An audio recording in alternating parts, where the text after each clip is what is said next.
muchachos, ¿cómo han estado? Espero que estén todos muy bien.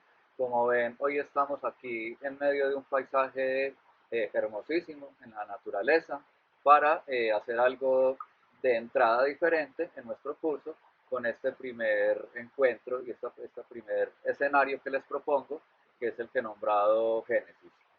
Bienvenidos y espero que sea de su agrado. Estamos aquí entonces en este lugar tan hermoso al que, como les digo, podemos llamar naturaleza, porque de alguna manera le veo mucha relación con esa primera pregunta que nos vamos a hacer, la pregunta por el origen del arte. No en vano, este lugar puede recordarnos bastante los lugares que intervino el ser humano en sus orígenes. De hecho, estamos aquí en el Quindío, en Armenia, a las afueras de Armenia, en un lugar conocido como el Salto del Hippie, y no muy lejos de aquí podemos encontrar, si tenemos un ojo atento y sabemos dónde buscar, podríamos encontrar muestras de arte rupestre, de arte primitivo, incluso en nuestro contexto. Entonces también por eso pues he querido que vengamos acá, como para generar un ambiente, una atmósfera que nos ayude a ir respondiendo o preguntándonos por estas cuestiones sobre el origen del arte.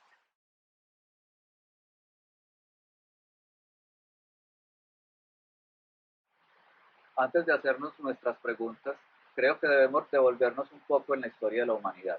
De hecho, la pregunta por cualquier origen siempre va a encerrar un misterio. No en vano, cuando los científicos se preguntan, por ejemplo, por el origen del universo y tratan de responderlo a través de la teoría del Big Bang, de todas formas, la mayor cantidad de preguntas que allí nos hacemos quedan sin respuesta. Lo mismo pasa con nuestra pregunta o con nuestras preguntas el día de hoy. Entonces, por eso les digo, quiero que nos devolvamos un poco y tratemos de ir a el proceso que nos llevó a convertirnos en seres humanos y cómo esto va a influir y a importar en lo que nos compete el día de hoy. Entonces, quiero contarles una pequeña historia sobre el proceso de hominización. Según el paleontólogo francés André Lerba-Gourhan, el proceso que nos llevó a convertirnos en seres humanos pasó por varias etapas, de las cuales yo quiero señalar en este momento en particular algunas que nos importan el día de hoy.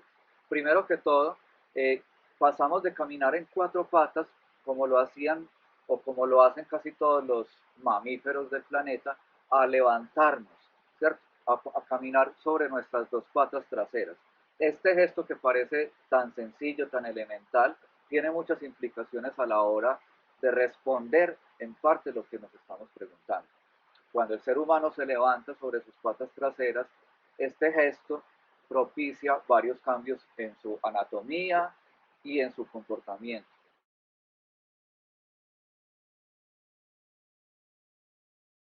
Primero que todo, el ser humano, al pararse sobre sus patas traseras, libera gran cantidad del cerebro que estaba destinado exclusivamente a la locomoción. Entonces, estas áreas del cerebro que estaban encargadas de coordinar cuatro patas para que nos pudiéramos mover, se ven liberadas, lo cual nos permite entonces a los seres humanos o a los homínidos de aquel momento empezar a utilizar esas partes del cerebro para otras funciones. En gran medida, y las más importantes, tienen que ver con la memoria y con la capacidad simbólica y de lenguaje.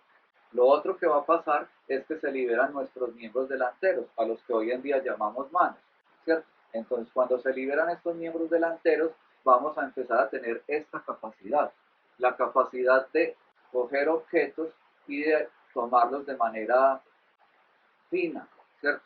De asirlos con mayor precisión. Esto nos va a permitir, con el paso del tiempo, ir creando herramientas.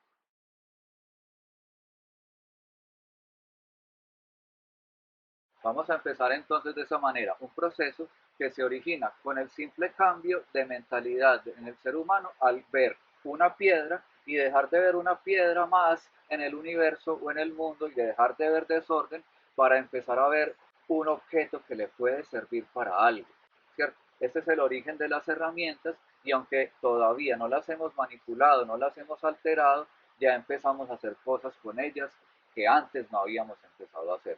Entonces, al pararnos sobre nuestras patas traseras, al soltar nuestras manos o nuestras patas delanteras y convertirlas en manos, y al liberar nuestro cerebro para poder simbolizar y poder retener información, eso nos va a permitir empezar un trayecto que es el que en última instancia va a llevar al origen del arte.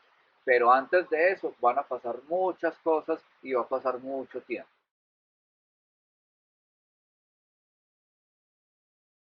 Si bien en los orígenes de la humanidad no podemos hablar en sentido estricto ni de arte, ni de arquitectura, ni de diseño, lo que sí podemos hacer es al menos suponer desde una perspectiva estética y paleontológica que tanto el arte como la arquitectura y el diseño comparten un origen más o menos común con el de la humanidad. Hoy en día sabemos que el ser humano lleva sobre la Tierra más o menos unos 150.000 años y que solamente hace más o menos 35.000 años empezó a crear manifestaciones a las que nosotros hoy en día consideramos arte. El descubrimiento de este arte primitivo se lo debemos a una niña que un día descubrió una caverna. Esa es una historia que les quisiera contar brevemente. Una niña de nombre María, un día en compañía de su padre, fueron en busca de una caverna que ya su padre sabía que existía porque un amigo se la había mencionado y quería que fuera y la explorara porque el padre de María era arqueólogo aficionado. Entonces fueron a esta cueva que hoy en día conocemos como la cueva de Altamira. La niña fue la primera en entrar porque la entrada a la cueva era una, o es una entrada muy estrecha. Entonces la niña fue la primera en entrar y al entrar en el interior de la caverna descubrió, iluminándola con una linterna de luz de aceite, descubrió que las paredes y los techos de la caverna estaban repletos de pinturas de animales. Asombrada, le gritó a su papá que estaba viendo un venado. El padre, también asombrado, vio la caverna y bueno, salieron de allí, trataron de contarle esta historia al mundo, pero lamentablemente también debo decir que esta historia, digamos, no termina del todo feliz porque al papá de María lo tacharon de mentiroso y de falsificador y nadie le creyó durante mucho tiempo que estas pinturas pudieran ser producto del ser humano primitivo. Fue de hecho necesario que se descubrieran otras cavernas como la de las Cox en Francia para que por fin se le diera el crédito a esta persona pues, y a María, ¿cierto? A su hija, del descubrimiento que habían hecho.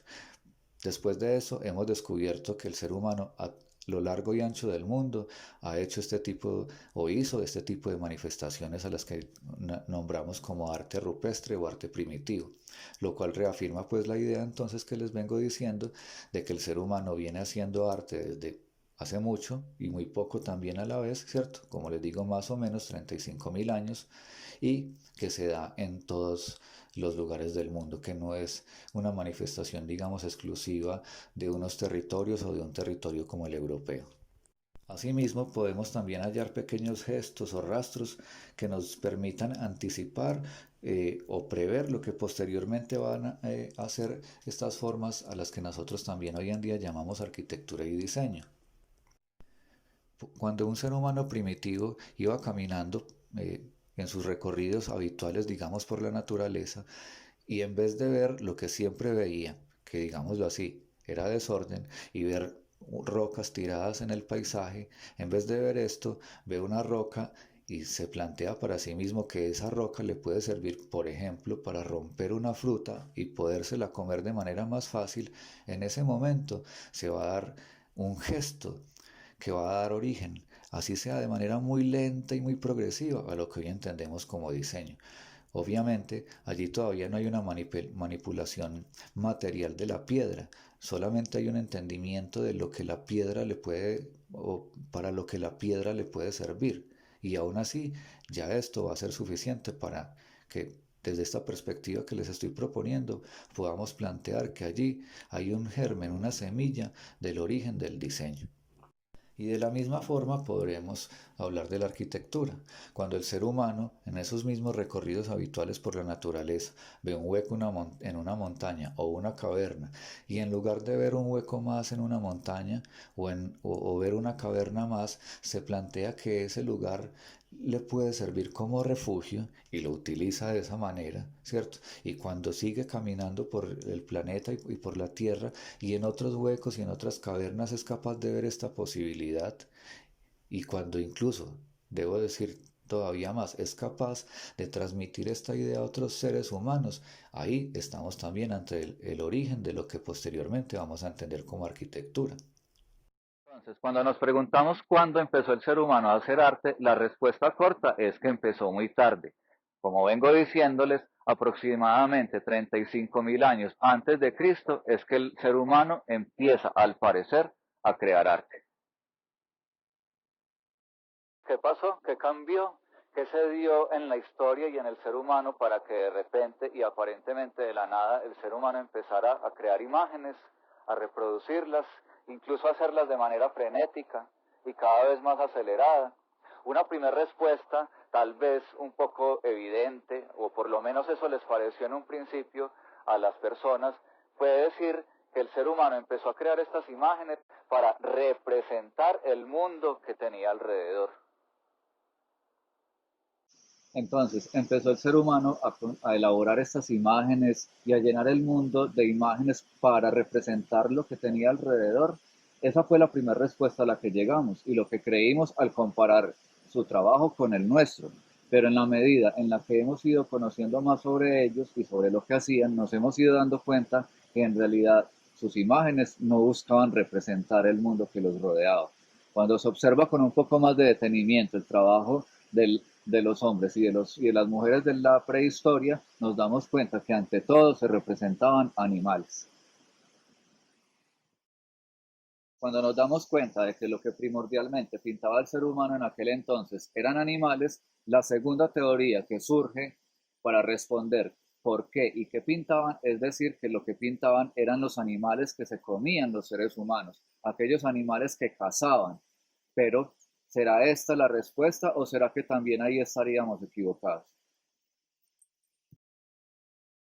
Volvemos al asunto, tampoco parece ser realmente la respuesta el pensar que el ser humano pintaba eran los animales que cazaba primordialmente, porque cuando se han estudiado los restos de alimentos que se encontraron en las cavernas o incluso en algunos cuerpos momificados de seres humanos, nos hemos dado cuenta que su dieta no consistía primordialmente en aquellos animales que estaban pintando.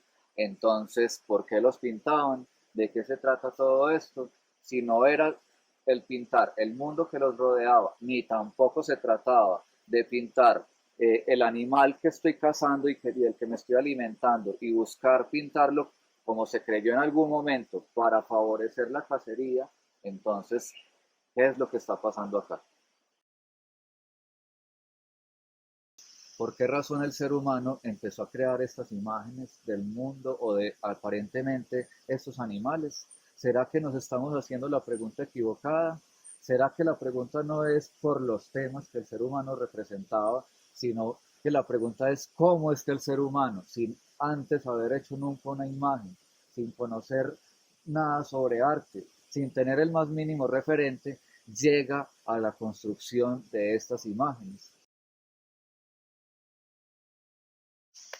Para explicar esto, quisiera contarles una pequeña historia.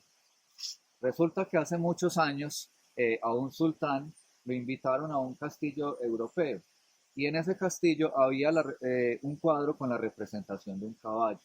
Este sultán, al ver esto, trató de rodear el caballo, pero cuando se dio cuenta que no podía rodearlo, quedó espantado, quedó horrorizado y se preguntó y les preguntó a los demás qué era esa monstruosidad que tenía delante suyo. Los europeos, que estaban acostumbrados al arte, se rieron y creyeron que este estaba jugando. Realmente hoy sabemos también que nuestra comprensión de las imágenes está mediada porque hemos visto otras imágenes anteriormente. Entonces, lo que le pasó a este personaje de la historia no es extraño. Y cuento la historia porque tiene que ver con la pregunta que nos estamos haciendo, ¿cierto? ¿Cómo es que un ser humano llega a imaginarse y a plasmar imágenes si nunca había visto una imagen con anterioridad? Entonces tiene relevancia. Resulta que por lo menos desde la teoría de la semiología no somos capaces de percibir sino lo que conocemos. Si tuviéramos ante nosotros un objeto tan absolutamente novedoso que no fuéramos capaces de relacionarlo con nada que hayamos visto, se haría invisible a nosotros o no lo podríamos comprender como le pasó a este sultán. Entonces, para tratar de responder estas preguntas, vamos a irnos a África. La tribu de los bosquimanos, que es una tribu que todavía existe, nos permite entender un poquito del pasado de nuestra historia. Estas personas aún pintan de la misma manera en la que lo hacían los seres humanos hace miles de años. Y no solamente pintan de la misma manera, sino que viven de manera muy semejante a ellos. Una parte muy importante de la vida de estas tribus tiene que ver con la función del brujo o el chamán dentro de la tribu. El chamán es el personaje que dentro de este grupo de seres humanos les permite entender o comunicarse con el mundo de los espíritus, con el mundo de los dioses, con el más allá. Para esto, muchas veces entran en estados de trance a través de la ingesta de plantas mágicas o de el baile frenético durante varios días o de otras maneras entran en estados de trance y cuando están en estos estados se comunican con el mundo de los espíritus. Una vez en el mundo de los espíritus, el chamán o brujo adquiría forma animal y a través de esta forma entraba en comunicación con esos seres espirituales.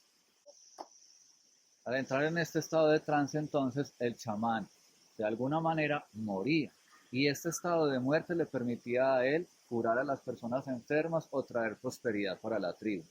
Muchas de estas sensaciones, de estas experiencias vividas por el chamán en el estado de trance son las que posteriormente se ven plasmadas en el arte de la tribu esquimana. Entonces, volviendo de nuevo al arte de las cavernas y al arte prehistórico, también nos encontramos con que en realidad estos animales no eran los que comían, tampoco eran su entorno. Entonces, cuando relacionamos con esta experiencia con el médico brujo de una tribu que todavía existe, nos podemos dar cuenta que en realidad lo que hay allí es una relación mágica con ciertos animales, animales que servían como medium para que el brujo o el chamán tomara posesión y pudiera a través de esto ayudar a su tribu. Si relacionamos entonces esto que pasa en las tribus y lo que vemos en el chamán y en sus comportamientos con lo que veíamos en las cavernas y en el arte primitivo, y además le sumamos un poco de lo que nos permite entender la ciencia sobre nuestro cerebro hoy en día, vamos a empezar a darnos cuenta que tal vez el origen del arte tiene que ver con la magia, con lo ritual, con el espíritu, con el mundo de lo desconocido y de lo innombrable.